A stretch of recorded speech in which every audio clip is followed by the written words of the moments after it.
ஓம் தத்புருஷாய வித்மகே வக்ரதுண்டாய தீமகி தன்னோ தந்தி பிரசோதயா.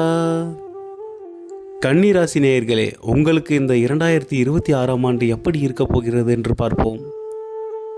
வருடம் பிறக்கும் பொழுது உங்கள் 4ஆம் இடமான சுகஸ்தானத்தில் சூரிய பகவான், செவ்வாய் பகவான், சுக்கிர பகவான், புத பகவான் என 4 கிரகங்களின் கூட்டணி உள்ளது. உங்கள் ராசிக்கு 6ஆம் இடத்தில் கரும்பாம்பு என்று அழைக்கப்படும் ராகு பகவான் அமர்ந்துள்ளார். கடன், நோய், பகையை கொடுக்கக்கூடிய 6ஆம் இடத்தில் ராகு பகவான் அமர்ந்திருப்பது மிகவும் சிறப்பான பலனாகும். உங்கள் 7ஆம் இடத்தில் சனி பகவான் அமர்ந்து கண்டகச் சனியாக செயல்பட்டு கொண்டிருக்கிறார். 10ஆம் இடமான மிதுன ராசியில் குரு பகவான் தற்பொழுது வக்ரகதியில் சஞ்சரித்து கொண்டிருக்கின்றார். உங்களின் விரயஸ்தானமான சிம்ம ராசியில் கேது பகவான் தற்போது சஞ்சாரம் செய்து கொண்டிருக்கிறார். இதுவே தற்போதைய கிரக நிலைகளாகும்.